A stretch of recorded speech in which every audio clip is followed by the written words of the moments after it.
এই লোকটা, এই শফিক সাহেব, ওনাকে আমি জীবনে কোনোদিন সত্য কথা কইতে শুনি নাই। ওনার পা থেকে মাথা পর্যন্ত মিথ্যা। আপনি উনি উনি 59 জন শিক্ষক লেখছে, আমি এগুলো স্ক্রিনশট দিয়ে রেখে দিচ্ছি। আমি নিশ্চয় আইনগত ব্যবস্থা নিব।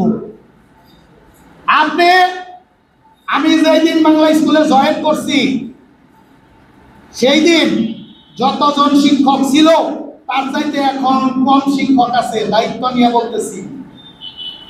উনি বলতেছে বাংলা স্কুলে নাকি 3500 স্কুলে। উনি বাংলা স্কুল ধ্বংসের লীলা খেলায় মাইতে গেছে। 19 জন তদন্ত আজকে হবে। এই তদন্ত ডেট না পড়তে পড়তেই গতকালকে এক চিঠি পাইলাম 40 জন নাকি অবৈধ। 40 জন, 19 জন, কত হয়? 59 জন, আমি একজন, 60 জন, আর ওইখানে হইল 64 জন, কত হইল? 124 জন। 150 শিক্ষকের 124। ও নতুন আছে 29 জন, মানে এই স্কুলের 5-7 জন ছাড়া সবই অবৈধ। আপনারা কি অবৈধ দলে না বৈধ দলে? আমরা বৈধ শিক্ষক। আমরা যদি অবৈধ হই আমরা এক জায়গায় থাকবো না? এখন ওনাদের এজেন্ডাটা আমি আপনাদের বলি। 5ই আগস্টের পরে যখন ওনারা বহিরাগত লোকজন ভাড়া করে আনছে, বিদ্যালয়ের কিছু বাচ্চা 200 টাকা করে বিরিয়ানি দিয়া, সেটার অডিও ভিডিও রেকর্ড আছে। আর সময় টিভি সেটা যারা বক্তব্য দিছিল তাদের কাছ থেকে পুনরায় বক্তব্য নেওয়া হয়েছে।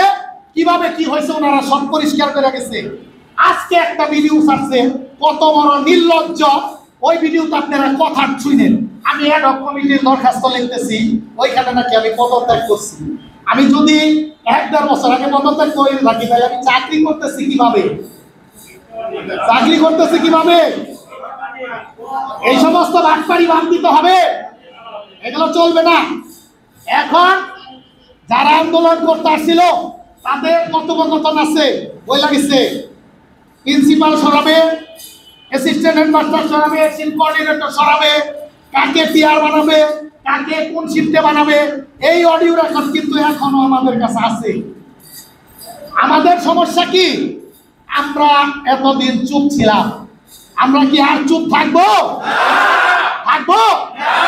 যদি আপনারা চুপ না থাকেন, ওরা যে পোস্ট দিব, ওরা মিথ্যা পোস্ট দিব, তার মধ্যে সত্য কমেন্টস করবে, ভদ্র ভাষায় করবে।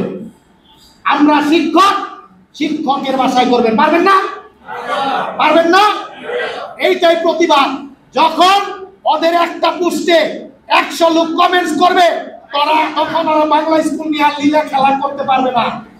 ওদের টার্গেট কি? ওদের টার্গেট ছাত্র আমার 6000 থেকে আনবে 700, আর শিক্ষক আনবে 150 থেকে 10 জনে। থাকবে শুধু আমারা আর মামুরা, আর ওই যে যারা লীলা খেলায় লিপ্ত ওনারা এইখানে চেয়ারে বসবে। ওই দিবা স্বপ্ন দেখে লাভ হবে না। এটা মিরপুর, এটা লালমাটির এলাকা, ঠিক আছে? 150 বৈধ শিক্ষককে আপনি অবৈধ শিক্ষক করতে পারবেন না। যাই হোক, সবাইকে ধন্যবাদ। আমি আবার বলতেছি, আমরা প্রতিবাদ করব। আমরা সিদ্ধান্ত নেওয়ার সময় এসেছে। আমরা কি চাঁদা দেই নাকি চাঁদা দেই না? আমরা চাঁদা দিব না চাঁদা দিব না? আজকে 1-1.5 বছর ধরে এই যে অফিস আদালতে ঘুরতেছি, টাকা পয়সা খরচ হচ্ছে না। আপনারা অনেস্টি বলেন, কেউ আমাকে 10টা টাকা দিচ্ছেন? সবাই বলবেন দিচ্ছেন? কারো কাছে 10টা টাকা চাইছি?